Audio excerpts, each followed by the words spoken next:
The Jesse Blake Sports Report with Jesse Blake. Welcome to the Jesse Blake Sports Report. Whether this is your first time here, your last time here, or somewhere in between, I appreciate that you're here today so that we can discuss the President's Trophy. And we are coming off of All-Star Weekend. It is the Monday after All-Star Weekend. That's a good place to pause, take a look at the standings, and determine who's going to be the best. Who's going to be the best regular season team this year? And as I mentioned, it's the Monday after All-Star. Games are back tonight. You can watch the Leafs and Islanders tonight with Steve Dangle. He's doing a sidecast on the SDPN YouTube channel. Go to youtube.com/SDPN. And also tomorrow in the afternoon, the Steve Dangle podcast will be back, and you can hear all of our thoughts on All-Star Weekend. What a great time it was at meeting all of our fans. It was incredible. We got to go to some of the actual games too. So we'll talk about all of that tomorrow. But as I said, All-Star break coming back. Let's see who's going to be the best team throughout the regular season, the 23-24 NHL season. And I think first things first that I want to get out there about the President's Trophy is that you don't want it. The darn President's Trophy, you don't want to win it. So if you look at the history of the President's Trophy, it was first established in 85-86. So that's 37 seasons of hockey being played. And in those 37 seasons, 8 of the teams that have won the President's Trophy went on to win the Stanley Cup. So it's not the greatest percentage. And 11 of those 37 made it to the Stanley Cup final.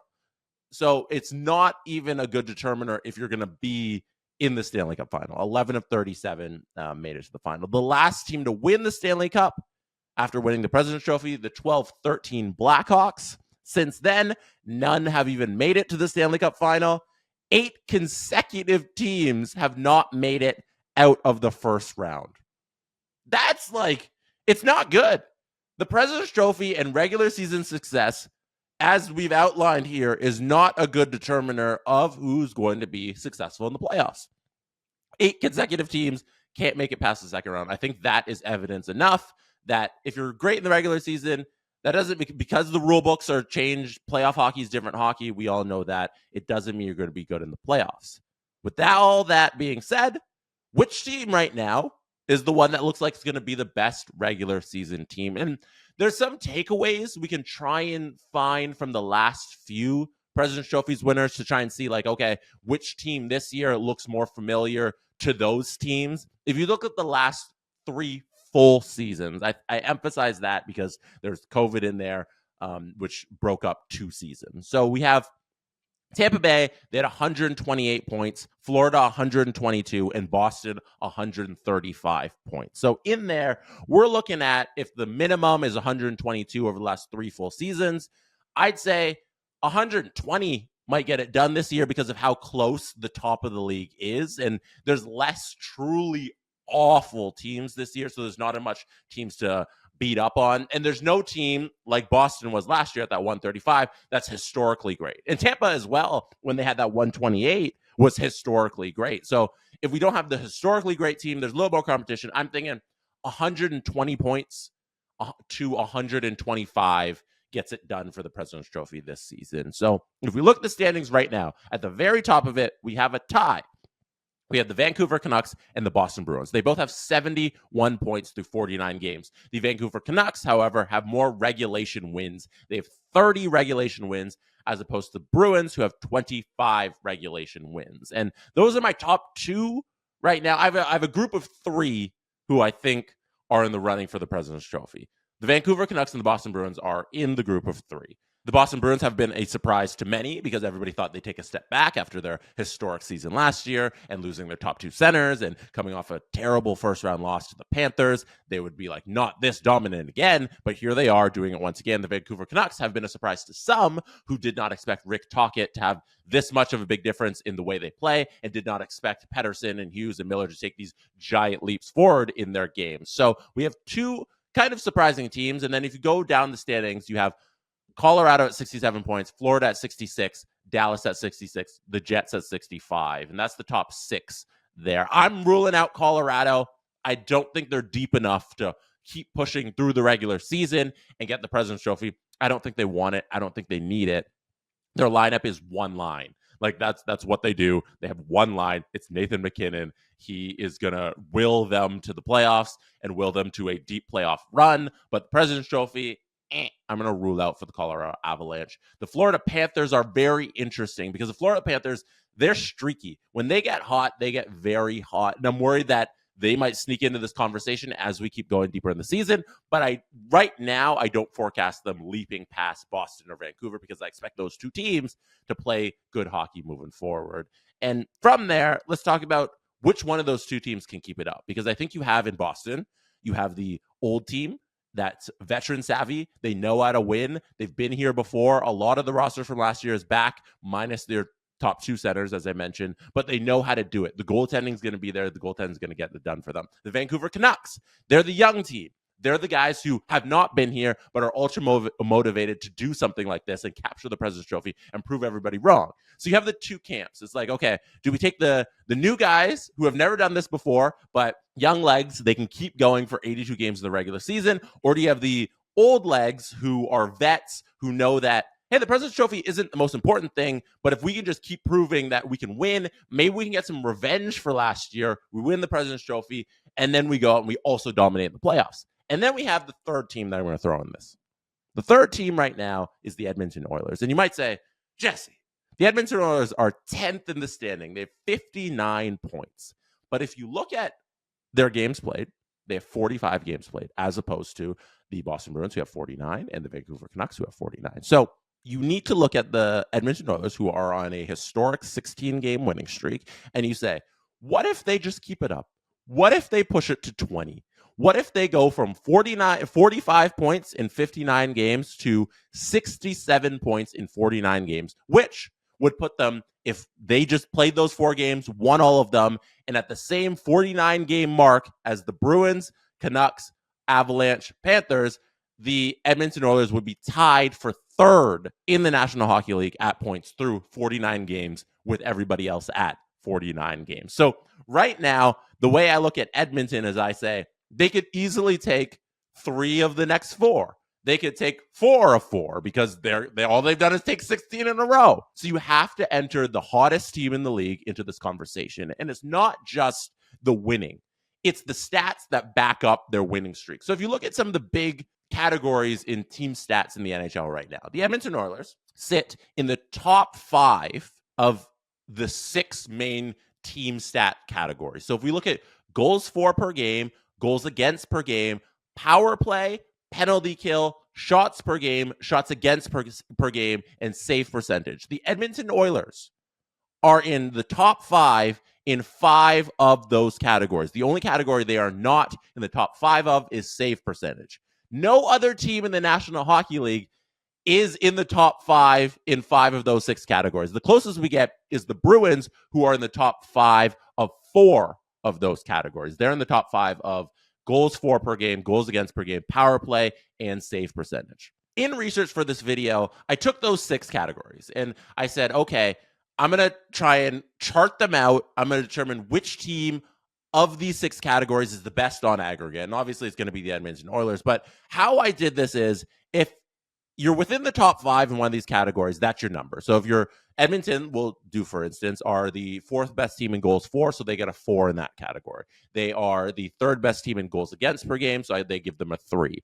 If you're outside of the top 5, no matter where you are from 6 to 32, your number is a 6 on the chart. So Edmonton is out of the top 5 in save percentage, so they get a 6. And their aggregate total number, their total number is 27.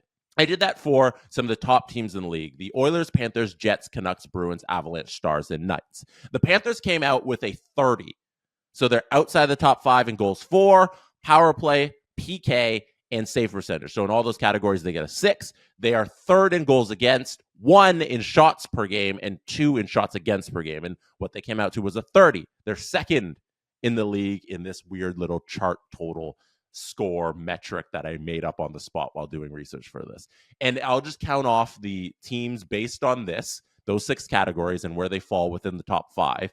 This is the list I got. I got Oilers, Panthers, Jets, Canucks, Bruins, Avalanche, Stars, Knights, Golden Knights. So those are the top teams based on the rankings there. But I think the Bruins, when you look at them and the way they are in the top 5 in 4 of those 6 categories, you take a look at the Bruins, you say, okay, they're a little better than their number is giving them credit for. And from 30 to 34, it's really a tight race. The Jets are at 32, the Canucks are at 33, the Bruins are at 34. There's not much difference between those teams. But with the Canucks and the Bruins over the Jets and the Panthers, we give them the points advantage, obviously, especially with the Jets, who are a little further down in the standings than those other teams. And with the Canucks and the Bruins, just the hotter teams that can keep it up consistently. So where do we go from here?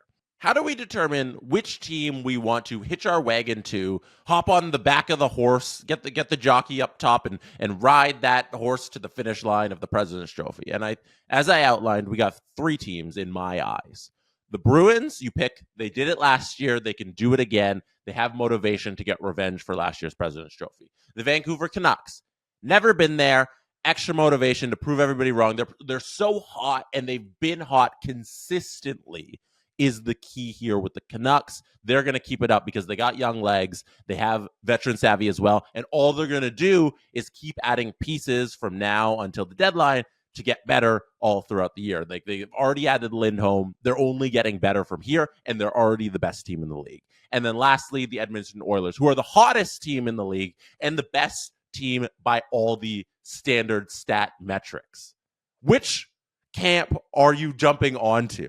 For me, there's a giant lean towards the Canucks. I think it makes most sense when I map out the narratives in my brain. I think the Boston, obviously it's there. They can do it. We know it. But will they want to do it? Is it important? Obviously, winning every game is important, but is there extra motivation in Vancouver with this mindset of we're going for it this year and we're pushing, we're adding. We got to prove our GM and president right for adding pieces to this team. And we have this consistent winning that's been going on all season, as the Boston Bruins have too. But there's extra motivation there in Vancouver in that they want this accomplishment. Boston might look at it as, we don't need this accomplishment. We did it before. We know the playoffs are what matter. So they might not push as hard as the Canucks would for the President's Trophy. And then if I go from there and I say, okay, so I'll rank the Canucks ahead of the Bruins on my list. So I'll put them at 1, Bruins at 2, and then where do I slot in the Edmonton Oilers, the league's hottest team? And I say the hole they are in right now is too insurmountable. What I'm asking them to do right now,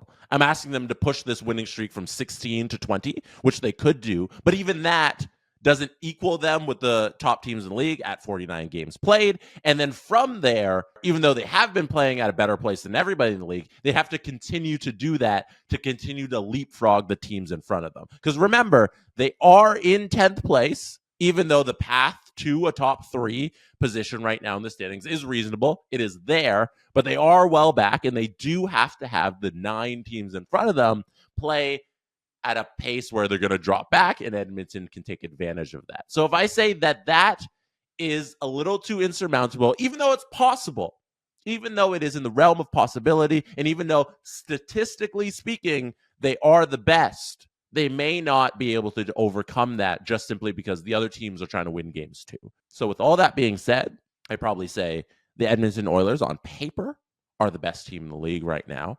The Boston Bruins, I think, are the best team going into the playoffs by how balanced they are and their experience. And the Vancouver Canucks are the best regular season team overall based on, I think they're going to have the most push to get it done this season. And I don't see a drop-off coming soon. And I see their consistent play continuing from now throughout the end of the regular season as they continue to plug all the holes they have been plugging, like with the Lindholm deal, getting Zadorov earlier, now through the trade deadline, and then through the end of the regular season.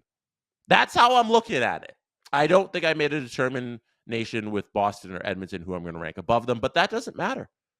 They're 2A and 2B because I have the Vancouver Canucks right now as my bet to win the President's Trophy. Who do you got? Who do you got? What do you think? What do you think about my logic there in determining how this is going to fare? Let me know in the comments below. Let me know on Twitter or X or Instagram or wherever you want to interact with the show. I appreciate you for being here. You could have been anywhere in the world, but you'll be watching this right now, and I appreciate you for that. I will see you later with some more content. I'll be back very soon. Good night from Toronto. And that is how it's done.